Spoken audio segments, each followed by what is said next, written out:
राधे राधे। प्रेम से बोलिए श्री हरि विष्णु भगवान की जय हो। प्रिय भक्त, तो आज मैं आपको सुनाने वाली हूँ मार्गशीर्ष मास में सुनी जाने वाली मार्गशीर्ष मास महात्म की पौराणिक कथाएं। और उससे पहले आप सुनिए गणेश जी की कथा।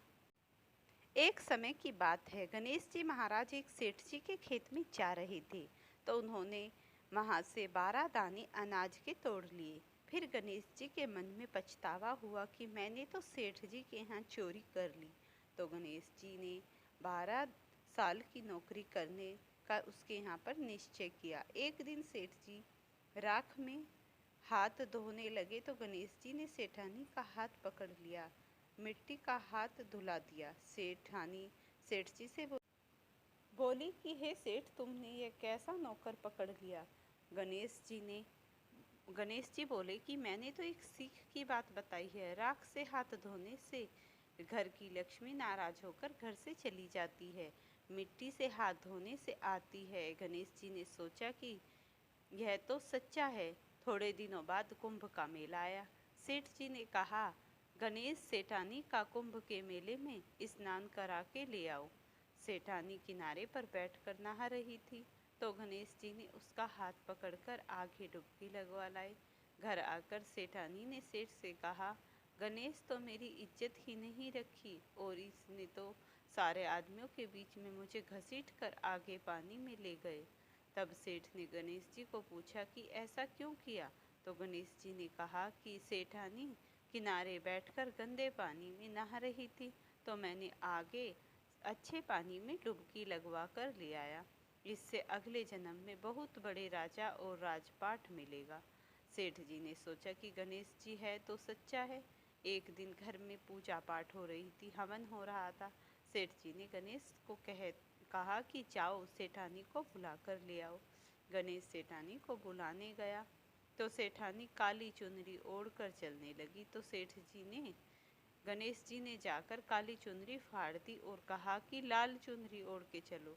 सेठानी नाराज होकर सो गई। सेठ जी ने आकर पूछा, क्या बात है। तो सेठानी ने बोला कि गणेश ने मेरी चुनरी फाड़ दी।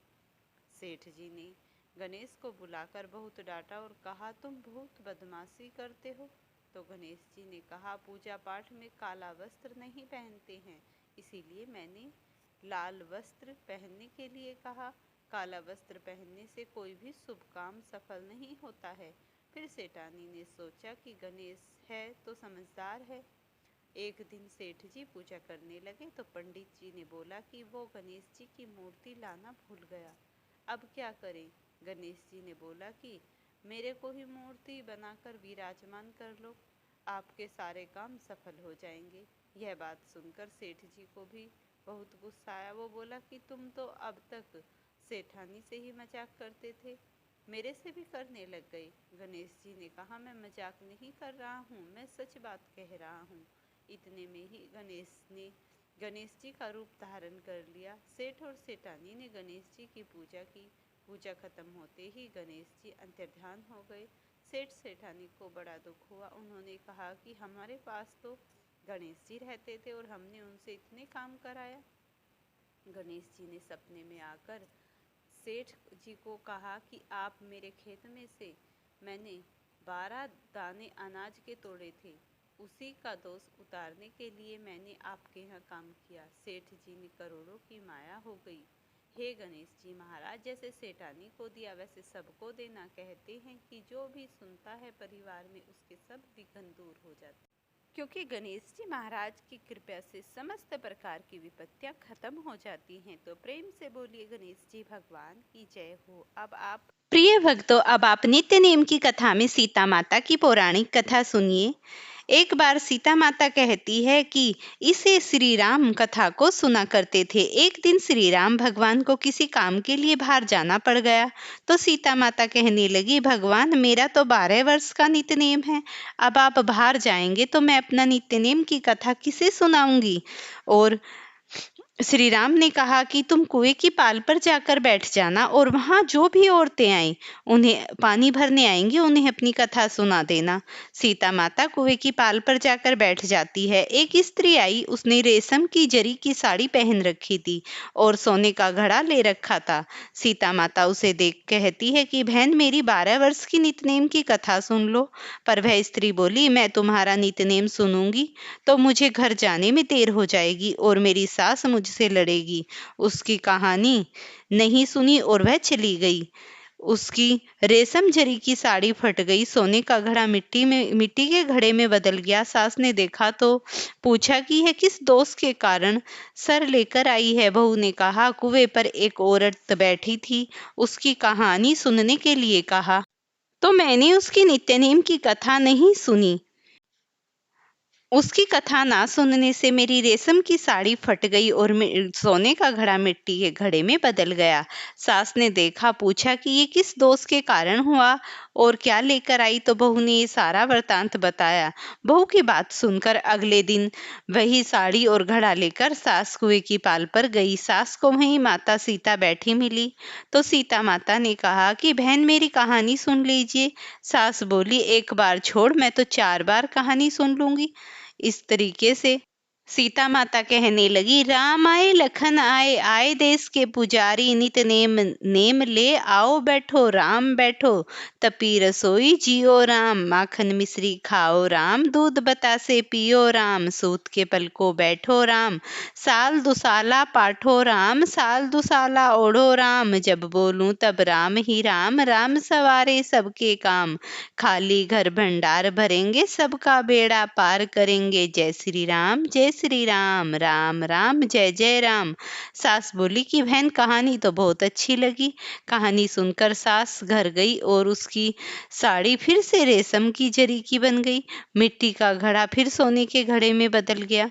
बहू कहने लगी, सासू माँ, आपने ये सब कैसे किया? सास ने कहा कि बहू, तू दोस्त लगा के आई थी और मैं दोस्त को उतार कर आ रही हूँ। बहू ने फिर सास की वही कुएं वाली स्त्री कौन है? सास बोली कि वे सीता माता हैं। वे पुराने से नया कर देती हैं, खाली घर में भंडार भर देती हैं और वह लक्ष्मी जी के वास को घर में कर देती हैं। आदमी को जो भी इच्छा हो पूरी कर देती हैं। बहू बोली कि ऐसी कहानी मुझे भी सुनने दो। सास बोली कि ठीक है, तुम भी सुनो। और सास ने कहानी शुरू कर दी। राम आए लखन आए, देश के पुजारी आए, नितनेम का नेम लाए, आओ राम बैठो राम, तपी रसोई जियो राम, माखन मिश्री खाओ राम, दूध बतासे पायो राम, सूत के पल को बैठो राम, साल दुसाला पाठो राम, साल दुसाला ओढ़ो राम, जब बोलूं तब राम ही राम, राम सवारे सबके काम, खाली घर भंडार भरेंगे, सबका बेड़ा पार करेंगे, जय श्री राम राम, राम राम जय जय राम। कहानी सुनकर बहू बोली कि कहानी तो बहुत अच्छी है। सास ने कहा, ठीक है, इस कहानी को रोज कहा करेंगे। तब सास बहू रोज सवेरे उठती, नहाती धोती और पूजा करने के बाद नित्य नेम की सीता माता की कथा कहती। एक दिन उनके यहाँ एक पड़ोसन औरत आई और बोली कि बहन, जरा सी आँच देना। वह बोली कि आँच तो अभी हमने जलाई ही नहीं। पड़ोसन ने कहा कि तुम 4 बजे से उठकर क्या कर रही हो? उन्होंने कहा कि सुबह उठकर हम पूजा करते हैं, फिर सीता माता की नितनेम की कहानी करते हैं।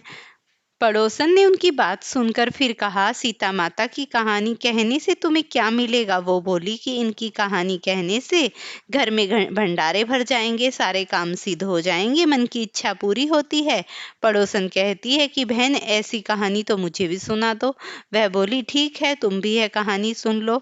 राम आए लखन आए, देश के पुजारी आए, नित नेम का नेम ले आओ राम बैठो राम, तपी रसोई जियो राम, माखन मिश्री खाओ राम, दूध बतासे पियो राम, सूत के पल को बैठो राम, साल दुसाला पाठो राम, साल दुसाला ओढ़ो राम, जब बोलूं तब राम ही राम, राम सवारे सबके काम, खाली घर भंडार भरेंगे, सबका बेड़ा पार करेंगे, जय श्री राम सब बोलो राम ही राम। सारी कहानी सुनने के बाद पड़ोसन कहने लगी, बहन कहानी तो मुझे बहुत अच्छी लगी। अब वह पड़ोसन भी नितनेम सीता माता की कहानी कहने लगी। कहानी कहने से सीता माता पड़ोसन के भी भंडार भर गए। अब तो पूरे मोहल्ले में नितनेम ही कथा चल पड़ी। हर किसी की मनोकामना पूरी होने लगी। हे सीता माता, जैसे आपने उनके भंडार भरे वैसे ही आप हमारे भंडार भरना। कहानी सुनने वाले को और उनकी कहानी कहने वाले की भी उत्तर प्रदेश में यह कथा हरियाणा के कुछ क्षेत्रों में आज भी सीता जयंती पर बड़े चाव से सुनाई और पढ़ी जाती है। प्रेम से बोलिए सीता माता की जय हो। अब आप 8वें दिन का महात्म सुनिए। गोपियों के पूछने पर श्री राधा का श्री कृष्ण की प्रसन्नता के लिए एकादशी व्रत का अनुष्ठान बताना और उनके विधि नियम और महात्म का वर्णन करना। श्री नारद जी कहते हैं, मिथिलेश्वर, अब यज्ञ सीता रूपा गोपियों का वर्णन सुनो, जो सब पापों को हर लेने वाला पुण्यदायक, काम पूरक तथा मंगल का धाम है। दक्षिण दिशा में उशीनर ने वर्षा नहीं की। उस देश में जो गोधन से संपन्न गोप थे, वे अनावृष्टि के भय से व्याकुल हो अपने कुटुंब और गोधनों के साथ ब्रजमंडल में आ गए। नरेश्वर नंदराज की सहायता से वे पवित्र वृंदावन में यमुना के सुंदर एवं सुरम्य तट पर वास करने लगे। भगवान श्री राम के वर से यज्ञ सीता स्वरूप गोपीनांगनाएं उन्हीं के घरों में उत्पन्न हुई। उन सब के शरीर दिव्य थे तथा वे दिव्य यौवन से विभूषित थी। नरेश्वर एक दिन वे सुंदर श्री कृष्ण का दर्शन करके मोहित हो गई और श्री कृष्ण की प्रसन्नता के लिए कोई व्रत पूछने के उद्देश्य से श्री राधा के पास गई। गोपिका बोली, दिव्य स्वरूप कमल लोचने वृषभानुनंदिनी श्री राधे, आप हमें श्री कृष्ण की प्रसन्नता के लिए कोई शुभ व्रत बताएं जो देवताओं के लिए भी अत्यंत दुर्लभ है। वे श्री नंदन तुम्हारे वंश में ही रहते हैं। राधे, तुम विश्व मोहिनी हो और संपूर्ण शास्त्रों के अर्थ ज्ञान में परंपरांग भी हो। श्री राधे ने कहा, प्यारी बहनों, श्री कृष्ण की प्रसन्नता के लिए तुम सब एकादशी व्रत का अनुष्ठान करो। उससे साक्षात श्री हरि तुम्हारे वश में ही आ जाएंगे, इसमें संशय नहीं है। गोपिकाओं के पूछने पर राधिका, पूरे वर्ष भर की एकादशियों के क्या नाम है, यह बताओ। प्रत्येक मास में एकादशियों का व्रत किस भाव से करना चाहिए? श्री राधे ने कहा, गोप कुमारियों, मार्गशीर्ष मास के कृष्ण पक्ष में भगवान विष्णु के शरीर से मुख्यतः उनके मुख से एक असुर का वध करने के लिए एक एकादशी की उत्पत्ति हुई। अतः वह तिथि अन्य सब तिथियों में श्रेष्ठ है। प्रत्येक मास में पृथक पृथक एकादशियां होती हैं, वहीं सब व्रतों में उत्तम है। मैं तुम सबके हित की कामना से उन 26 नाम बता रही हूँ। मार्गशीर्ष कृष्ण पक्ष एकादशी से जो आरंभ होती हैं तिथियां, उनके नाम इस प्रकार है: उत्पन्ना, मोक्षा, सफला, पुत्रदा, षष्ठलिता, जया, विजा, आमलकी, पापमोचनी, कामदा, वरुथनी, पवित्रता, अजा, पघा, इंद्रा, पापंकुशा, रमा तथा प्रबोधनी। जो एकादशियां तिथियां मल मास की होती हैं, उन दोनों के नाम सर्व संपदा हैं।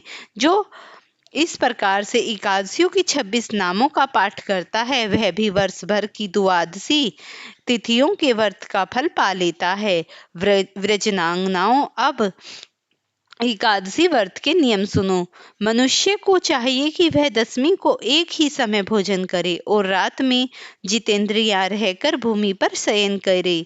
जल भी एक बार ही पिए, धुला हुआ वस्त्र पहने और तन मन से अत्यंत निर्मल रहे। फिर ब्रह्म मुहूर्त में उठकर एकादशी को श्री हरि के श्री चरणों में प्रणाम करे। तदंतर शौचादि से निवृत्त हो स्नान करे। कुएं का स्नान सबसे नवकोटिका का है। बावरी का स्नान उत्तम वेटिका का है। तालाब और पोखरे का स्नान उत्तम श्रेणी में गिना जाता है और नदी का स्नान सबसे उत्तम है। इस प्रकार स्नान करने व्रत करने वाला मनुष्य नरश्रेष्ठ क्रोध और लोभ का त्याग करके उस दिन नीचों और पाखंडी मनुष्यों से बात न करे, जो असत्यवादी, ब्रह्मादिक, दुराचारी, अगम्य स्त्री के साथ समागम में रत रहने वाले हैं, परम धनहारी हैं, पर स्त्रीग्रामी हैं, दुर्वृत्य तथा मर्यादा का भंग करने वाले हैं, उनसे भी वर्ती मनुष्य बात न करे। मदिरा में भगवान केशव को पूजन करना, वहां नैवेद्य लगाना और भक्ति युक्त चित्त से दीपदान करे। ब्राह्मणों से कथा सुनकर उन्हें दक्षिणा दे, रात को जागरण करे और श्री कृष्ण संबंधी पदों का गान एवं कीर्तन करे। वैष्णव व्रत का पालन करना हो तो दशमी को कांसे का पात्र, मांस, मसूद, कोंदे, चना, साग, शहद, परास, अन्न, दोबारा भोजन तथा मथुन, इन 10 वस्तुओं का त्याग दे। जुए का खेल, निद्रा, मदपान, दंतवादन, परनिंदा, चुगली, चोरी, हिंसा, रति, क्रोध और असत्य भाषण, एकादशियों को इन 11 वस्तुओं का त्याग कर देना चाहिए। कांसे का पात्र, मांस, शहद, तेल, मिथ्या भोजन, पट्ठी, साठी का चावल और मसूर आदि का द्वादशी को सेवन न करे। इस विधि से उत्तम एकादशी व्रत का अनुष्ठान करे। गोपियां बोली, परम बुद्धिमती श्री राधे, एकादशी व्रत का समय बताओ, उससे क्या फल होता है यह भी कहो तथा एकादशी के महात्म्य का भी यथार्थ रूप से वर्णन करो। श्री राधे ने कहा, यदि दशमी पंचपन घड़ी तब देखी जाती हो तब एकादशी तज्जो हो, फिर तो द्वादशी को ही उपवास करना चाहिए। यदि पल भर भी दशमी से वेद प्राप्त होता है तो वह संपूर्ण एकादशी तिथि त्याग देने योग्य है। ठीक उसी तरह जैसे मदिरा का एक भी बूंद भी पड़ जाए तो गंगाजल से भरा हुआ कलश तीजो ही हो जाता है। यदि एकादशी बढ़कर द्वादशी दिन भी कुछ काल के विद्यमान हो तो दूसरे दिन वाली एकादशी ही व्रत के योग्य है। पहली एकादशी का व्रत में उपवास नहीं करना चाहिए। व्रजनांगनाओं, अब मैं तुम्हें इस एकादशी व्रत का फल बता रही हूँ, जिसके श्रवण मात्र से वाजपेय यज्ञ का फल मिलता है। जिस पर फल की प्राप्ति से एकादशी व्रत करने वाला मनुष्य उस व्रत के पालन मात्र से पा लेता है। जो समुद्र और वनों सहित सारी वसुंधराओं का दान करता है, उसे प्राप्त होने वाला पुण्य से भी हजारों गुना पुण्य के महान व्रत का अनुष्ठान करने से सुलभ हो जाता है। जो पापंग से भरे हुए संसार सागर में डूबे हुए, उनके उद्धार के लिए एकादशी का व्रत ही सर्वोत्तम साधन है। काल रात्रि में जागरण पूर्वक एकादशी व्रत का पालन करने वाला मनुष्य यदि सैकड़ों पापों से युक्त हो तब भी यमराज के रौद्र रूप का दर्शन नहीं करता।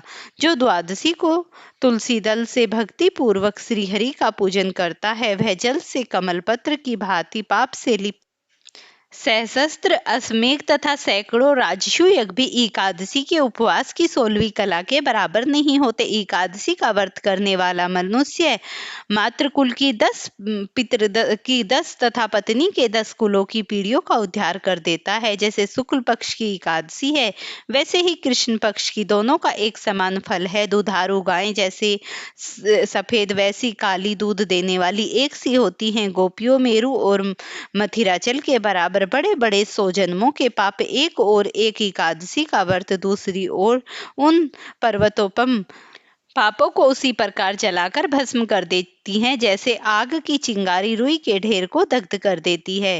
गोपिंगनाएं विधि पूर्वक या अविधि पूर्वक यदि द्वादशी को थोड़ा सा भी दान कर दें तो वह मेरू पर्वत के समान महान हो जाता है। जो एकादशी के दिन भगवान विष्णु की कथा सुनता है, एकादशी के नागों में से पक्षियों में गरुड़, देवताओं में विष्णु, वैष्णवों में ब्राह्मण, वृक्षों में पीपल तथा पत्रों में तुलसी दल सबसे श्रेष्ठ है। उसी प्रकार व्रतों में एकादशी तिथि सर्वोत्तम है। मनुष्य 10,000 वर्षों तक घोर तपस्या करता है, उसके समान ही फल वह मनुष्य पा लेता है जो एकादशी का व्रत करता है। व्रजनांगनाओं, इस प्रकार मैंने तुम्हें इसे एकादशियों के फल का वर्णन किया। अब तुम शीघ्र इस व्रत को आरंभ करो। बताओ अब और क्या करना सुनना चाहती हो। इस प्रकार श्री गर्ग संहिता में माधुर्य खंड के अंतर्गत श्री नारद बहुलार्थ संवाद में यज्ञ सीताओं का उपाख्यान एवं एकादशी महात्म्य का नामक 8वां अध्याय पूरा हुआ। अब मैं आगे की कथा आपको दूसरे अध्याय में सुनाऊंगी। प्रिय भक्तों, अगर आपको ये कथा पसंद आई हो तो इसे लाइक शेयर करना, चैनल पर नए हैं तो चैनल को सब्सक्राइब करना।